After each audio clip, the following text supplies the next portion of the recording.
Hey, quick question. When was the last time you looked at a tablecloth and thought, wow, this thing has a story? I mean, it is just a piece of fabric, right? Wrong. Tablecloths are secret MVPs of human history, spanning continents, cultures, and centuries. Stick with me, because today we are uncovering how this everyday item shaped traditions, sparked innovations, and even became a canvas for rebellion. You won't look at your dining table the same way again. Let's get started. Welcome back to the channel, everyone. If you are new here, hit that subscribe button because we are all about digging into the quirky, unexpected corners of history and culture. Today's star, the tablecloth. Yep, that thing your grandma insists on ironing for Thanksgiving, it has got a wild past.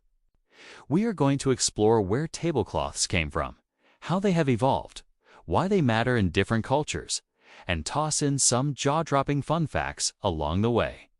By the end, you will be the tablecloth trivia champ at your next dinner party. So, grab a snack, get comfy, and let's unravel this fabric-filled tale together. Okay, let's rewind the clock way back. Tablecloths did not just pop up at your local IKEA. Their story starts in ancient civilizations. Egypt, around 2000 BCE. The elites are draping their tables with linen yep, the same stuff they wrapped mummies in. Why? It was not just about looking fancy, it was practical. Linen kept dust off food in those sandy deserts and signaled, hey, I am rich enough to afford this. Fast forward to ancient Greece and Rome. Tablecloths were still a status thing. Roman nobles used them during feasts to show off their wealth, often dyeing them with expensive purples from crushed sea snails. Can you imagine grinding up snails just to flex at dinner? Wild, right? But here is the kicker. Tablecloths were not always for tables. In medieval Europe, they doubled as napkins. People would wipe their greasy hands right on the cloth. No forks back then, just vibes and chicken legs. So, next time you spill sauce, just think you are channeling your inner medieval lord. So, tablecloths started as a fancy flex, but they did not stay static. Let's zoom to the Middle Ages. Europe's getting richer, trade's booming, and suddenly, tablecloths are everywhere, not just for kings. By the Renaissance, they are works of art. Italian merchants are weaving intricate damask, patterns think, floral swirls and geometric designs. These were not just cloths, they were bragging rights. A good tablecloth could take months to make, and if you had one, you were basically saying, my table's better than yours. Then the Industrial Revolution hits in the 18th century, and boom, tablecloths go mainstream. Machines churn out cotton and blends faster than ever, so even regular folks can afford them. But here is where it gets cool. Innovation does not stop. In the 20th century, we get vinyl tablecloths, waterproof, wipeable. Perfect for messy kids or that one uncle who cannot stop spilling wine. And today, we have got stain-resistant fabrics, eco-friendly hemp options, even tablecloths with built-in LED lights for Instagram-worthy dinners. From snail-dyed luxury to high-tech chic, tablecloths have evolved with us. Pretty neat, huh? Now, let's talk about why tablecloths are not just decor. They are cultural icons.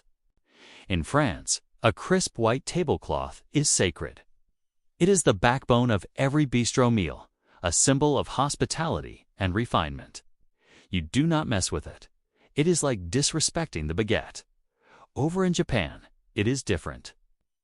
Tablecloths are not as common, but when they show up, like in tea ceremonies, they are minimalist, often silk and tied to rituals of respect and balance.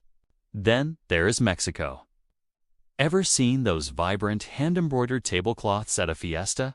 Gosh, they are not just pretty, they tell stories. Families pass them down, stitching in patterns that reflect their heritage.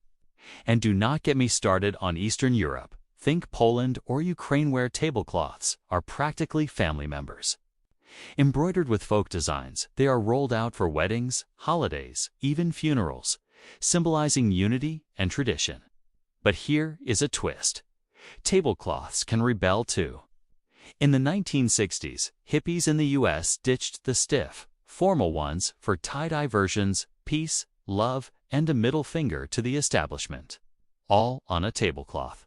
So yeah, these things are not just about covering tables, they are about identity, community, and sometimes sticking it to the man. Alright, time for some tablecloth trivia to blow your mind. Did you know the longest tablecloth ever made stretched over 2 miles? It was in Lebanon, 2009. To celebrate unity, thousands of people ate off it. Or how about this? In Victorian England, tablecloths had to hang low enough to hide table legs. Why? Exposed legs were considered scandalous-like. Furniture modesty was a thing. Here is a creepy one. During the French Revolution, some aristocrats used blood-stained tablecloths as makeshift bandages after guillotine parties. Yikes. And for a modern twist, ever heard of tablecloth pulling? It is a legit sport in some places where pros yank the cloth out from under dishes without breaking anything. Oh, and one more. The White House has a secret stash of historic tablecloths. Some from the 1800s, used only for state dinners. Imagine eating mac and cheese off a cloth that Lincoln once spilled soup on. Okay, maybe not mac and cheese, but you get the vibe. So, what have we learned today? Tablecloths are not just background noise.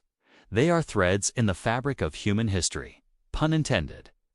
From ancient Egypt to your kitchen, they have gone from practical covers to symbols of status, tradition, and even defiance. They have evolved with our tech and tastes, and honestly, they have got some wild stories to tell. Next time you set the table, give that tablecloth a little nod. It has been on quite a journey to get there. If you enjoyed this deep dive into tablecloth lore, smash that like button. It really helps the channel grow. Drop a comment below. What is your favorite tablecloth memory? Maybe it is one your grandma made, or a spill that started a family legend. And do not forget to subscribe and ring the bell. We have got more quirky history coming your way every week. Share this with your dinner party crew. Too, they will thank you for the convo starter. That is it for today, folks. Thanks for hanging out with me on this tablecloth adventure. Catch you in the next one. Until then, keep your tables stylish and your stories wild. See ya.